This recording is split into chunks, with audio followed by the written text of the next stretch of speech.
Senhoras e senhores, sejam bem-vindos a mais um vídeo deste humilde canal Guibeira aqui e eu estou me sentindo dentro de uma caverna porque eu não consigo quase sair de dentro do meu estúdio de tanta coisa que está acontecendo de ontem para hoje. Em 24 horas tivemos mais de 30 contratos sendo assinados, mais de 20 movimentações na NBA, jogadores mudando de franquia, jogadores sendo dispensados, jogadores assinando por contrato mínimo de veterano, jogadores que ainda estão disponíveis no mercado. Então, cara, é muita coisa. Eu juro para vocês que eu ainda tenho que dar uma filtrada em tudo que eu vou falar, porque é muita informação que a minha cabeça, tipo, não para. Parece que sempre eu vou estar esquecendo de alguma coisa pro vídeo que eu vou estar falando, então eu vou tentar separar aqui por times pra gente poder reagir às principais movimentações de todas as equipes que saiu nessas primeiras, quase, não deu nem 24 horas ainda, né, de agência livre. Lembrando que vai estar muito complicado esse vídeo, eu vou tentar ser o mais sucinto possível e apenas resumir minhas reais impressões sobre todos os movimentos que aconteceram até então. Então se você está chegando por aqui agora, verifica sua inscrição, ativa o sininho, deixa o like, faz isso no final do vídeo caso você goste do conteúdo. Se você for um Trash Talker raiz, já deixa aquele like que vai estar me ajudando demais. Agora, sem mais enrolações, bora começar falando sobre o Boston Celtics. Eu acho que os três times que eu tô mais ansioso para falar um pouquinho a respeito é sobre New York Knicks, Los Angeles Lakers e Boston Celtics, por isso que eu coloquei eles na thumbnail desse vídeo. E o Boston Celtics está passando por um momento complexo, onde eles perderam os principais pivôs da equipe, mas também acabaram abrindo um leque de possibilidades, na onde eu vejo que esse time vai ser ruim nessa temporada, num curto período de tempo eles vão dar a volta por cima. Porque os três principais nomes com questão a garrafão do Boston Celtics são Kristaps Porzingis, Al Horford e Luke Kornet. E num período de 2 dias, 3 talvez, eles perderam o Kristaps Porzingis numa troca. Na verdade, eles fizeram uma troca mandando o cara para o Atlanta Hawks. Eu estou com medo do Atlanta Hawks, inclusive, minha rapaziada, porque essa não foi a única movimentação que eles fizeram. E também perderam o Luke Kornet, que assinou um contrato com o San Antonio Spurs. Muita gente estava esperando que os Spurs fizessem algum outro movimento, como por exemplo, pegar o Maloak no draft, não aconteceu. Então eles foram atrás de um cara que estava disponível no mercado, na agência livre, e encontraram o Luke Kornet. Agora o Celtics se encontra num momento muito delicado, onde o principal nome de dentro do garrafão é o Al Horford, que ainda não se sabe se ele vai voltar para a equipe, vai se aposentar, está sendo especulado por outras equipes. E também eles têm o Neemias Queta, que é o português grandão, pivôzão, center de ofício, que tá lá na equipe, mas não é um cara que ainda o Joe Mazzulla confia em entregar muita minutagem. E no meio de toda essa confusão, eles foram lá e assinaram com o Luka Garza um contrato de 2 anos, 5,5 milhões de dólares. Eu achei bem interessante essa movimentação, porque o Luka Garza, desde que ele foi draftado, ele não teve muito espaço na NBA. E olha que ele era um dos caras mais hypados do college norte-americano. Ele era quase que a Caitlin Clark do universitário. E no Minnesota Timberwolves ele nunca conseguiu se firmar, muito por conta das peças que o Minnesota Timberwolves tinha nesse elenco. Era Karl Anthony Towns, depois que o Karl Anthony Towns saiu Naz Reid, aí depois chegou o Julius Randle, aí então o Rudy Gobert, são todos jogadores ali que disputam posição com ele, né, a parte ali de ala pivô barra pivô, e ele nunca conseguiu uma minutagem relevante. Mas ele era aquele cara que sempre que entrava matava seus arremessinhos, então acho que é uma boa adição para o Celtics que estava vendo todos os seus bigs indo embora, e talvez eles façam mais alguma movimentação com questão a bigs, para não ficar dependendo apenas da volta do Al Horford de 40 anos de idade e do Neemias Queta também, que ainda precisa caminhar um pouco mais, pegar um pouco mais de casca. Eles também assinaram com um jogador chamado Josh Minott, que, assim, é um ala de 5 milhões de dólares por 2 anos. Eles estão tentando ali dar aquela mixada com questão aos alas dessa equipe, muito por conta da ausência do nosso mano Jason Tatum, né? Então é o segundo jogador que teve uma passagem pelo Minnesota Timberwolves que o Boston Celtics traz para tentar reforçar o elenco, depois eles perderem alguns dos principais nomes que foram importantíssimos para o título de 2024. Agora, mudando para o Lakers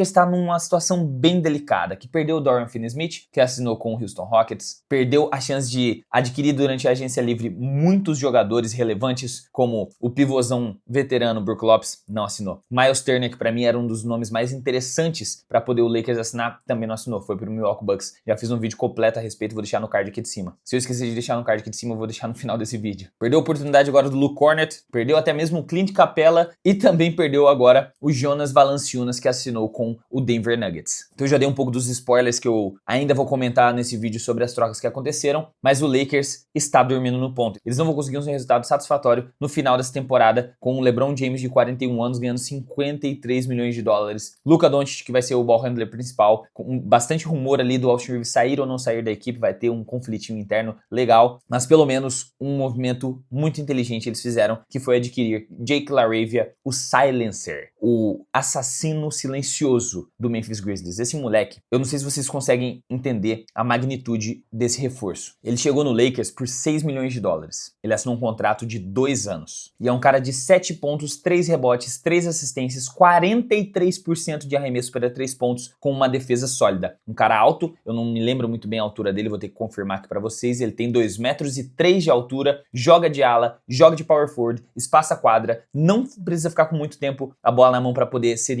um impacto ofensivo, fazendo cuts, pegando contra-ataque, defendendo bem perímetro. Mano, essa adição é gigante. Beleza, eles perderam o Dorian Finney-Smith, que é um cara de 32 anos, veterano, que já teve múltiplas experiências sólidas de playoff, que consegue agregar muito para esse time com experiência. Só que é um cara que já tá no final do seu auge, digamos assim, aos 32, e assinou um contrato gigantesco com o Houston Rockets. Então não tinha como o Lakers, com LeBron, Luka Doncic, Austin Reeves, vários contratos ali medianos para altos, né? Contrato do Jared Vanderbilt, Gabe Vincent, Rui Hashimura, não tinha como manter essa galera e ainda pagar o que o Dorian Finney-Smith gostaria de receber. Então, a modificação de Dorian Finney-Smith por Jake LaRavia, eu fiquei muito satisfeito. O Lakers mandou bem demais. Ainda precisa abrir o olho com questão ao Austin Reeves, com questão aos contratos ruins que tem no banco e também reforçar a parte do garrafão, mas a gente vai esperar para vai que sai mais alguma novidade, né, nesses próximos minutos. Daqui a 30 segundos pode acontecer mais alguma coisa. Vamos agora falar um pouquinho a respeito de Atlanta Hawks, o grande rival do meu New York Knicks, porque eu tô deveras com um pouquinho de medo dos caras. Eles realmente não deram um passo para trás, eles não se acovardaram nessa free agents e eles estão para dar a win no projeto Trae Young, indo aí pro 8º ano de NBA deles, se eu não me engano. Eles vão tentar trazer um resultado satisfatório realmente. E como que eles fizeram isso? Entregando um contrato de 4 anos e 62 milhões de dólares para Nick Alexander-Walker do Minnesota Timberwolves. Isso também é um ponto muito complicado dos times que têm um salário muito próximo, estourando do teto, muito próximo da second apron, ou já estão na second apron, porque eles ficam de mãos atadas quando os jogadores estão chegando na agência livre. Eles vão atrás de contrato, enquanto o time não vai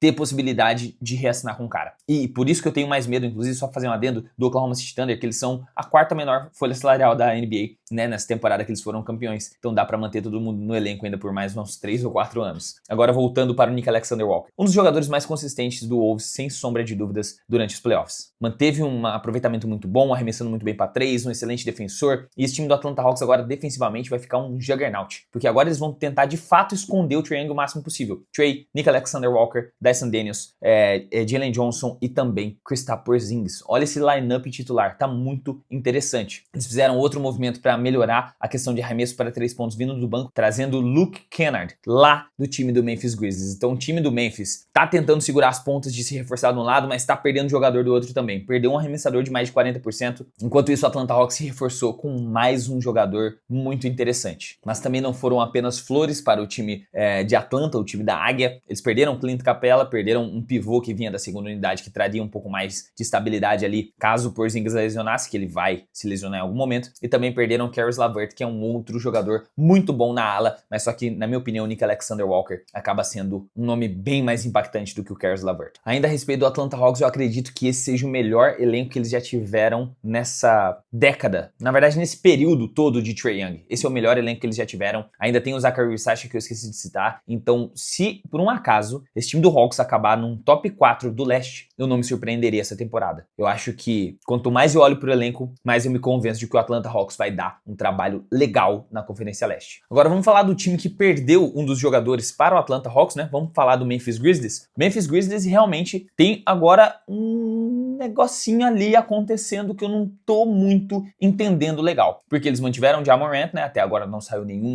tipo de movimentação gigante, tipo, Ja Morant. Senão eu ia fazer um vídeo apenas dedicado a isso. Eles reassinaram com o Jaren Jackson Jr. um contrato máximo muito pesado de 240 milhões de dólares. Meio que eles pagaram quem tinham que pagar para não arriscar perder o cara para alguma outra franquia. Precisava pagar o cara, pagou o cara, mas eu acho que ele agora vai ser o 0-1 dessa franquia. Se daqui para frente acontecesse alguma movimentação que tirasse o Ja Morant desse time, eu não ia me assustar muito. Se tivesse alguma movimentação que tirasse, por exemplo, o Scottie Pippen Jr., também não ia me assustar tanto assim, porque eles trouxeram também Ty Jerome, aquele cara que eu falei há poucos dias atrás, mano, que seria um nome muito procurado durante a agência livre. Realmente foi. O time do Cavaliers não teve condições de manter o contrato do homem, pagar o que ele gostaria de receber, o que ele, na verdade, valia. Um cara que ficou entre os principais jogadores aí na corrida de sexto homem do ano, tava jogando muita bola, ele merecia um contrato bom e ele recebeu o seu contrato ali. Eu acho que ele talvez merecia um pouquinho mais, inclusive. Não vou negar que esses 3 anos por 28 milhões de dólares dele saiu barato com o Memphis Grizzlies, e o Memphis adicionou um excelente armador. Então agora eles têm 2 jovens armadores promissores que não têm um histórico de lesão complicado que você não dá pra confiar nos caras, que o Scottie Pippen Jr. tá, e Jerome, e isso me abre uma pulguinha ali atrás da orelha que vai acontecer algum movimento aqui. Fora eles reassinar com quem precisava reassinar, que o Santi Aldama também reassinou por um contrato que muita gente julgou um contrato caro. Eu não joguei o contrato caro nem um pouco, porque o Santi Aldama realmente vale aquilo que ele reassinou, sabe? 3 anos, 52 milhões de dólares. É um cara ali que vai entregar 40% de arremesso para 3, espaçar a quadra, joga de power forward, joga também num falso 5 ali naquele small ball, e esse é o preço de um role player de qualidade hoje em dia na NBA, não tem como você fugir muito disso. Então, mantiveram quem tiveram que manter, reforçaram naqueles pontos que eles acharam que precisava, também trazendo de volta o armador campeão pela Universidade de UConn, o Cam Spencer, com um contrato de 2 anos e 4 milhões e meio, é o contrato mínimo do mínimo, né? Só para manter ele ali como uma quarta opção de armador. Então eles estão cheios de armadores. Eu não sei de fato quais serão os próximos movimentos do time do Memphis Grizzlies, mas alguma coisa ali vai acontecer. Vamos voltar a falar sobre Denver Nuggets, né? Que depois que eles trouxeram Cameron Johnson, que saiu até que barato, na minha humilde opinião, eu gosto muito desse nome, eu venho falando de Cam Johnson há muito tempo. Eles trouxeram agora Jonas Valanciunas. Parece que o time cansou de depender estrita e unicamente do nosso mano Jokic para jogar 40 minutos por partida. Decidiram trazer um pivô para poder ajudar na hora que o Jokic falar, cara, eu tô cansado, posso descansar 10 minutos? Coloca o Jonas Valanciunas. O contrato dele é de 3 anos, 30 milhões de dólares. É 10 milhões anuais, que assim, eu acho caro, mas é o preço que se paga para um bom pivô. Ainda mais se você quer ter um bom pivô como o seu pivô reserva, já que a outra opção que estava disponível no mercado que podia fazer essa função com o Denver Nuggets seria o Brook Lopes. Mas o Brook Lopes foi parar no irmão caçula de Los Angeles, no Los Angeles Clippers, por um contrato de 18 milhões de dólares, que eu acho um contrato barato para ter um pivôzão do calibre do Brook Lopes no banco de reservas. É um preço ok. Eu faria esse acordo. Eu acho que ele é mais confiável questão de saúde do que, por exemplo, o pivô que tem no New York Knicks, que é o Mitchell Robinson, né? Então eu gosto bastante do Brook Lopes. É a primeira vez que a gente vai ver ele em boas temporadas aí jogando longe de Giannis Antetokounmpo. Vamos ver como é que ele se comporta em uma nova franquia, né? O Clippers, que também renovou com Barba, um contrato grande, cara. Nosso mano James Harden concordou em um contrato de 2 anos e 81 milhões de dólares. Então o Clippers está disposto a pagar 40 milhões por ano, mais de 40 milhões por ano, pelo senhor James Harden. Cara, eu não tenho nem muitas palavras com questão a isso, que é caro, legal. Vamos voltar a falar só um pouquinho, brevemente, sobre o Milwaukee Bucks, que eles também reassinaram com o Bobby Portis. Eu esqueci de falar, um dos caras que tem um dos melhores contratos agora ali da franquia. Ele vem do banco, entrega uma boa pontuação, ele espaça a quadra, ele tem um arremessinho pra 3. Ele é um cara de bastante confiança, assim. Gosto bastante do Bobby Portis. Eu achei que ele, inclusive, seria trocado, mas não. Ele assinou um contrato de 3 anos e 44 milhões de dólares. Bem coeso esse contrato, eu acho que com o que ele entrega. Agora, com questão ao Bucks, a gente já fez um vídeo dedicado, né? Com essa chegada do Miles Turner, reviravolta tremenda no mundo da NBA. Todo mundo ficou chocado com eles dispensando o Damian Lillard. Eu até esqueci de falar sobre o nosso mano Lillard, que agora ele tá sem franquia. Terão muitas franquias indo atrás dele, batendo na porta do senhor Damian Lillard, mandando aquela mensagem no direct perguntando: oi, sumido, como você tá? Será que agora seria o momento dele ir para o Miami Heat? A franquia que ele queria ir desde o começo, mas acabou não conseguindo se juntar ao calor de Miami. Cara, seria algo a se pensar. Colocar um armador de elite que vai só voltar à atividade daqui 2 temporadas, daqui uma temporada, né? Ele vai ficar praticamente 2025, 26 todo de fora, voltaria na 26, 27, e ele é um bom nome. Agora dá pra garantir que ele vai receber uma grana por fora do time do Milwaukee Bucks, né? Parcelado em 5 prestações, dá pra assinar um contrato menor com ele. Ele sabe que ele vai precisar de um time pra ele poder chamar de lar quando ele voltar a jogar basquete e tentar mostrar que ele ainda é capaz de chocar o mundo. Então, por que não o Miami Heat? O Miami Heat estendeu com o Devin Mitchell, se eu não me engano foi um contrato de 24 milhões ali, então vai manter o cara como um dos armadores principais nesse período que precisa trazer uma identidade pro Miami Heat, precisa dar aquela chacoalhada,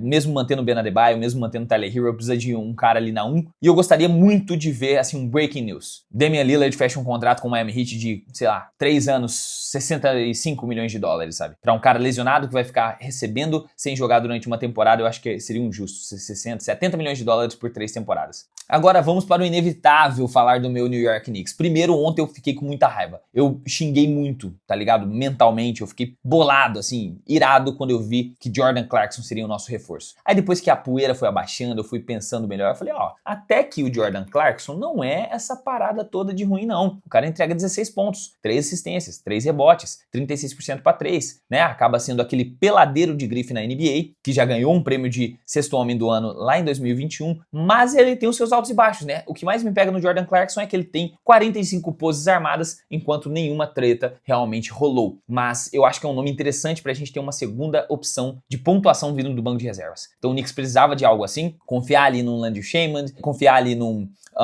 Cameron Payne, não tava me agradando nem um pouco. Eu gosto muito do Miles McBride, só que ele não conseguiria fazer isso sozinho quando estivesse descansando ao mesmo tempo, cara, 3 jogadores do quinteto titular, sabe? Então, outra coisa que fazia com que sobrecarregava todos os 5 starters do time do New York, né? Que eu acho que agora vai ficar um pouco mais tranquilo. Mas o que mais me deixou com o coração quentinho e, cara, eu gritei, falei, mano, mandei áudio para o meu amigo Gustavo do NBA da Depre no momento, e ele inclusive postou meus áudios nos stories dele, foi que Gershon Yabusele agora é jogador do Knicks. Só quem é de verdade desse canal sabe as minhas reais opiniões sobre Gershon Yabusele, sabe que eu estou pedindo essa contratação para o New York Knicks desde as Olimpíadas do ano passado, então foi um nome assim que eu fiquei extremamente satisfeito, extremamente feliz. Então eu acho que vai resolver o problema de defesa do Knicks, do quinteto titular, vai conseguir trazer o Josh Hart do banco. Imagina agora 4 jogadores vindo do banco de reservas do Knicks: Josh Hart, Mitchell Robinson, Jordan Clarkson e Miles McBride. Eu gosto muito mais desse banco de reservas do que o que a gente jogou ano passado. Enquanto o quinteto titular continua com Jalen Brunson, com Michael Bridges, com OG Anunoby, agora com um real power forward jogando na 4, com Gershon Yabusele, e também com Karl Anthony Towns jogando na 5, que dá pra jogar com ele na 5 agora, que tem um cara bem mais dogmal, pitbull, ajudando dentro do garrafão. Então eu gostei pra caramba disso tudo que aconteceu. Cara, é sensacional. Eu acho que agora eu tô muito mais animado do que nunca com o time do New York Knicks. Então, rapaziada, é melhor torcer agora do que daqui a pouco vai virar modinha. Vocês vão falar que eu não avisei. Agora, tirando virar moda, torcer pro Knicks, a quantidade de torcedores do Houston Rockets que vocês vão ver daqui pra frente nas ruas é algo de chocar o planeta Terra. Porque depois de trazer o grande peixe do mercado, chamado Kevin Durant, no dia do jogo 7, paramos tudo que estávamos fazendo para trazer um vídeo a respeito. Eles não estão cansados. Eles querem mais. Eles sempre vão querer mais. E eles trouxeram muitos reforços. Trouxeram Clint Capela. Trouxeram mais uma opção de pivô para fim do banco de reservas. Eu achei até interessante, porque eles já têm o nosso mano Alperen Sengun. Eles renovaram com ele, Jabari Smith Jr., um contrato de 122 milhões de calor. Acho que é 122 por 5 anos. É um contrato, assim, grande, só que dividido por várias temporadas, é um contrato máximo de calor. E aí eles trazem Dorian Finney-Smith, do Los Angeles Lakers. Mais um cara muito veterano. Mais um cara que pode agregar muito para esse elenco. Mantiveram Fred VanVleet. Mantiveram Reed Shepard, que eu acho que vai ganhar uma relevância maior na questão de armação vindo do banco. Mantiveram Tari Eason, mantiveram Amen Thompson, mantiveram Alperen Sengun, perderam Jalen Green e ainda tem toda essa profundidade. Cara, eu tô com medo do Houston Rockets. Eu acho que o time que vai mais dar trabalho pro time do Oklahoma City Thunder na próxima temporada é o time do Houston Rockets. Eu consigo cravar isso aqui sem medo de ser feliz. Na verdade, de ser feliz não, porque eu não torço pro Houston Rockets, mas sem medo de sofrer represálias. Eu falo com tranquilidade. O Houston Rockets vai chegar numa final de conferência nessa próxima temporada. Isso é muito doido, cara. Isso é muito doido. Os caras de uma temporada pra outra subiram pra top 2 e agora fizeram isso. KD, Dorian Finney-Smith, Capela e tudo mais o que a franquia já tinha. Renovaram também com um contrato gigante pro Ime Udoka. Então, cara, isso é muito bom, cara. Eu fico feliz de fato quando uma franquia passa por esse período de reconstrução e dá certo. O Luke Kornet indo para o San Antonio Spurs, eu gostei também. Eu não vou falar que eu não gostei dessa movimentação, porque eu acho que após a saída do Zach Collins, que não era já um cara de muito agrado da minha pessoa, que ele foi pro Chicago Bulls, o time do Spurs precisava de um pouco mais de experiência, um pouquinho mais de confiança vindo do banco, pra dentro do garrafão. E eles fizeram isso com um cara que durante muito tempo foi uma sombra no banco do Boston Celtics, que ele tava querendo um pouco mais de protagonismo. Então entregaram um contrato legal pro cara, trouxeram ele na agência livre. Vai ser muito bom pro Victor Wembanyama, tanto em momentos que ele vai precisar jogar um pouco mais espaçado, coloca ele ali pra jogar na 5, com o nosso mano Luke Kornet tomando mais conta do garrafão e indo ali pro rebote ofensivo, já que ele pega muito esse step backzinho pra 3, né? Porque quem que vai marcar um cara de 2,24 m chutando pra 3 pontos? Então eu gostei bastante da adição do Luke Kornet nesse time do San Antonio Spurs, após um bom draft que eles fizeram com o Dylan Harper e após já todo o elenco que eles estão construindo lá no San Antonio Spurs. A única tristeza é que para aqueles que estavam muito confiantes com a vinda do Kevin Durant pro time, acabaram vendo ele realmente assinando com o Houston Rockets. Talvez seja o último destino da carreira do Kevin Durant, né? Ele deixou isso bem claro. Agora, falando sobre Dallas Mavericks, não tem como a gente deixar de falar, né? Pô, o Dalão da massa, Ibaka, de Cooper Flag, de Anthony Davis, de Kyrie Irving, que eu não vejo assim uma temporada muito bacana por conta que ainda vão estar sem o Kyrie Irving até o ano que vem, mas eles tomaram, assim, uma atitude meio desesperada com questão a armadores. Eu vejo que tinham outras opções mais baratas disponíveis no mercado, eu vejo que tinha outras opções mais jovens e com mais sede de tentar mostrar serviço, já que eles não vão ter um resultado muito expressivo apenas com o Cooper Flag, eu acho, tá? Vou deixar aqui bem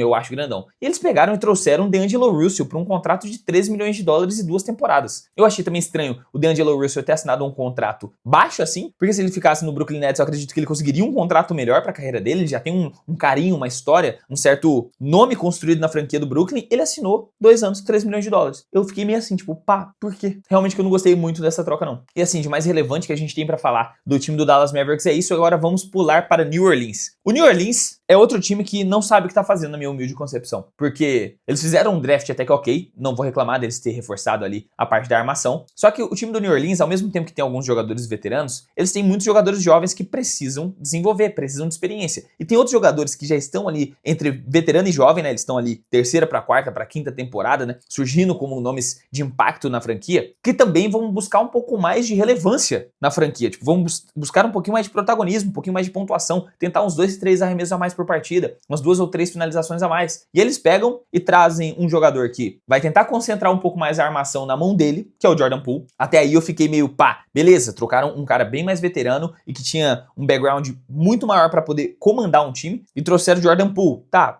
eu vou até que aceitar. Pensar que eu não fico até que com um sorrisinho de canto de boca pensar num pick and roll do Jordan Poole e do Zion Williamson, eu sou maluco. Mas eles pegaram e trouxeram o Kevin Looney, trouxeram um pivô que não espaça a quadra, que não vai dar uma liga legal com o Zion Williamson, na minha opinião. Eles já tinham outras opções que também não espaçavam a quadra, então trouxeram mais um, né? Tinha o Yves Smith, mas eu realmente fiquei perdido por que eles decidiram fazer essa troca, mano. E tipo assim, legal que vai unir novamente Jordan Poole e Kevin Looney desde o título de 2022, só que me parece que o time do New Orleans Pelicans não sabe o que tá fazendo, sabe? Eles estão meio perdidos, estão tentando tapar o sol com a peneira, tentando fazer movimentos meio desesperados. Tomara que de alguma forma isso dê certo. E ainda sobre o New Orleans Pelicans, eu tinha esquecido de citar sobre ele no último vídeo, manos, que eu não falei sobre o Saddiq Bey. É um cara que tem um arremesso incrível, é um bom ala, é um cara pra espaçar a quadra, é um cara que eu gosto muito desse nome, que pode vir a somar muito mais do que o Jordan Poole, assim, na minha concepção, nome por nome, dentro dessa franquia. O que eu só tô fazendo aqui é a minha correção mesmo, que é um cara que consegue chutar mais de 40% pra 3, chegando no time do Pelicans. Outro time que ainda tá meio complicada a situação é o time do Chicago Bulls. Eles trouxeram o irmão do Tyus Jones, o Trey Jones, reassinaram com ele, né? Na verdade ele voltou pra franquia, ele que é um cara, assim, de bastante confiança também do time. Ele, na minha opinião, vai ser um bom armador reserva, vai ser um cara que pode vir a agregar legal pra esse time, sendo a segunda opção do Josh Giddey, que eu vejo que o Josh Giddey ainda tá como agente livre,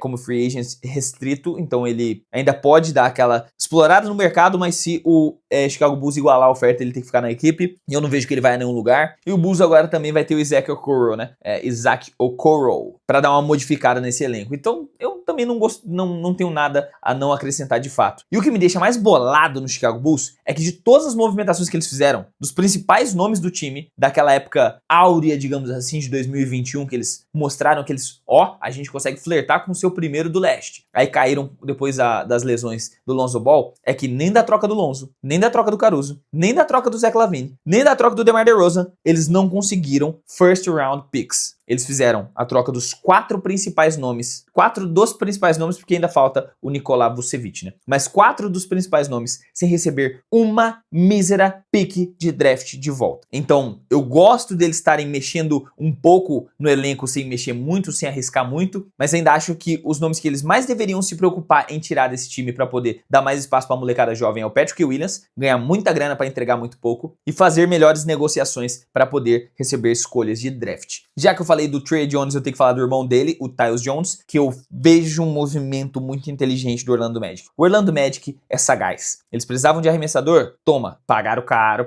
mas trouxeram o Desmond Bane. Depois eles estavam faltando um armador? Tava, pô. O Jalen Suggs não é armador de ofício. Obviamente que o nosso mano Anthony Black, ele é um bom armador, está ainda em fase de ganhar mais experiência na liga, mas eles trouxeram o Tyus Jones. O time do Phoenix Suns perdeu um baita no armador e o time do Orlando traz agora um cara que consegue ser a primeira opção ofensiva, joga bem com a a bola na mão, arma muito bem, tem um arremesso para 3 consistente, é muito confiante, muito sólido, tem uma defesa ok, não vou falar que é uma boa defesa porque ele também é um cara de bem baixa estatura, mas só que é um nome muito interessante. Falando ainda em armadores, a gente não pode deixar de citar de forma alguma que temos um novo armador no Sacramento Kings e o seu nome é Dennis Schroeder. Ele concordou com um contrato de 45 milhões de dólares e 3 temporadas. O senhor alemão foi pago, ele recebeu o malote. Um bom acordo, na minha humilde opinião, para um cara que tem um bom futuro na NBA, que ele só não encontrou um lugar para chamar de lar. E mesmo ele fazendo uma temporada incrível com o Detroit Pistons, jogando muito bem na pós-temporada, ele não foi valorizado ao ponto deles assinarem um contratão com ele para igualar e manter o cara no elenco. Ele acabou indo jogar em Sacramento. Gostei, né, do fato do Sacramento Kings ter trazido ele, porque abre também uma possibilidade do Malik Monk ir jogar no Detroit Pistons. Então os caras meio que vão trocar de armadores. Aí agora o Sacramento Kings vai ficar ali com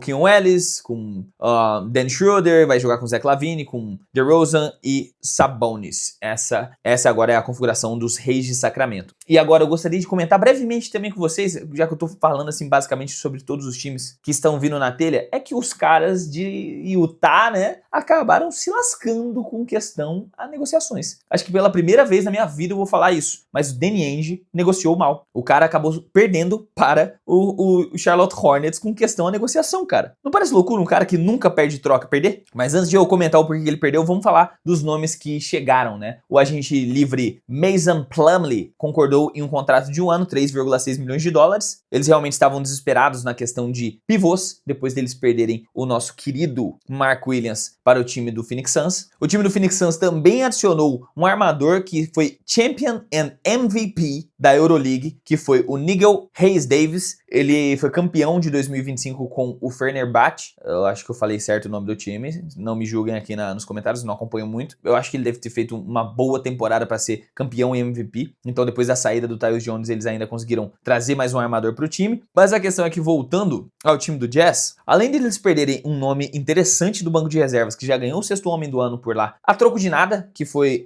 no caso, o Jordan Clarkson indo pro New York Knicks, que eu já comentei com vocês, que antes eu não tinha gostado muito, mas agora eu tô um pouquinho mais confortável com o que aconteceu. Eles perderam o Colin Sexton e uma escolha de 2ª rodada de 2030 para trazer o Jusuf Nurkic pro time. E eles trazem o Nurkic para ser um reserva, já que o duo titular dentro do garrafão, o power forward e center, chamem como quiser, é ainda Lauri Markkanen e também o Walker Kessler. Então eles só perderam um cara que era um excelente armador / shooting guard, que nem arma muito bem, nem arremessa muito bem, nem é muito defensor. Ele é um pouco de tudo, ele é meio que aquele cara que faz de tudo um pouco e não é tão alto. Mas só que todo time gostaria de um Colin Sexton vindo do banco. E os caras perderam esse tipo de armador, ala armador, pro Hornets, sendo que o Hornets precisava de um cara após a saída do Vasilij Micic, que eu já comentei com vocês, e também o fato do LaMelo Ball ser um cara sem confiança alguma, de viver lesionado, viver na ala médica do time. Então o Hornets fez um movimento bem interessante, parece que eles vão tentar dar um pouquinho de trabalho, fazer um pouco de barulho nessa Conferência Leste. E eu acho que eu esqueci de um monte de coisa, mano. Eu tô vendo aqui, teve algumas notícias que eu passei batido quando eu tava falando de cada um dos times, como por exemplo, o Ryan Hollins, que eu acho que é um cara jovem, bem promissor, acabou rescindindo com o time do Milwaukee Bucks, outro cara que foi mandado embora. O time do Toronto Raptors assinou com o Jakob Poeltl por 4 anos, 104 milhões de dólares. Mano, muito caro para um cara que é bem fraco como pivô, na minha humilde opinião. O time do Raptors, no mesmo dia que fez esse movimento de estender, também prometeu dar mais tempo de quadra e mais oportunidade para um cara que fez 34 pontos em um jogo por San Antonio ano passado, que é, esse nome dele vai me complicar aqui, vai ter gente me xingando nos comentários. Mamukelashvili. Que difícil o nome desse filho da mãe. Sandro Mamukelashvili. Mano, o nome dele é Sandro, mano. Ele é o Sandrinho. Sandrinho, rei delas, concordou com um contrato de 2 anos, 5,5 milhões de dólares. E antes de eu upar esse vídeo pro YouTube, lá vem o Shams Charania com mais um banger. Ele não cansa de trabalhar, trazer mais novidades pra eu poder trazer pra vocês, mano. Duncan Robinson concorda com 3 anos e 48 milhões de dólares com o time do Detroit Pistons. Isso é uma adição gigantesca, uma troca que eles fizeram, no caso mandando o Simone Fontecchio, ex-Detroit Pistons, que era um bom nome. Eu gosto muito do Simone Fontecchio. Mandaram ele para o Miami Heat e trouxeram o Duncan Robinson via uma sing and trade trade. E o Duncan Robinson pra mim é um nome perfeito, porque eu já via que não seria o Tim Hardaway Jr. aquela peça pra ingressar esse elenco jovem e continuar fazendo um bom trabalho. Ele faz alguns flashes ali, jogou bem contra o Knicks, mas só contra o Knicks. E eles mandaram realmente o Tim Hardaway Jr. pastar. E o Tim Hardaway Jr. foi parar no Denver Nuggets, concordando com um contrato de 1 ano. Então essa é a terceira aquisição aí do time do Denver Nuggets, se juntando a Cameron Johnson e a Bruce Brown, agora Tim Hardaway Jr. E o Duncan Robinson agora vai fazer parte como novo arremessador do time do Pistons, um nome que eu gosto muito mais. E por último, Drew Eubanks foi para o Sacramento Kings. Ele é a nova aquisição do Kings. O time de Sacramento tem agora como novos nomes, além de Dennis Schroeder, um pivô que foi dispensado pelo Clippers, né? Após negociações do time para adquirir o Brook Lopes, e vai jogar a próxima temporada pelo Kings. Agora chega, mano. Eu vou descansar um pouco. Tchau. E é isso, rapaziada. Eu acho que o Kings também agora vai ter o Dario Saric após a saída do Jonas Valanciunas, né? Nessa troca que mandou um cara pra dar um pouquinho mais de respiro pro Jokic lá no Denver Nuggets e trouxe um cara que tem capacidade de espaçar a quadra e chutar bem ali pra 3 pontos. Espero que ele tenha mais oportunidade do que ele teve lá no Denver, de fato. E, manos, é isso. Eu acho que eu tentei dividir por times assim, mas não consegui separar muito bem. E antes que esse vídeo tenha mais de 1 hora de duração, eu quero saber aqui nos comentários quais foram os seus movimentos favoritos. Qual time você gostou mais? Qual foi a adição mais relevante assim para sua equipe ou de toda a NBA? Comenta aqui embaixo que eu quero saber. A sua opinião é muito importante para esse canal. Então, se você ficou até aqui também, eu tenho certeza que você vai se inscrever, deixar o sininho ativo, deixar aquele likezão forte que vai estar me ajudando muito a continuar com os vídeos nessa frequência aqui no YouTube. Se puder também, hype o vídeo, pois isso é uma nova ferramenta do YouTube que ajuda bastante o criador de conteúdo, beleza? E a gente se vê então na próxima troca, fechou? Então, um grande abraço. Obrigado pela sua audiência mais uma vez. Eu te vejo logo menos e falou.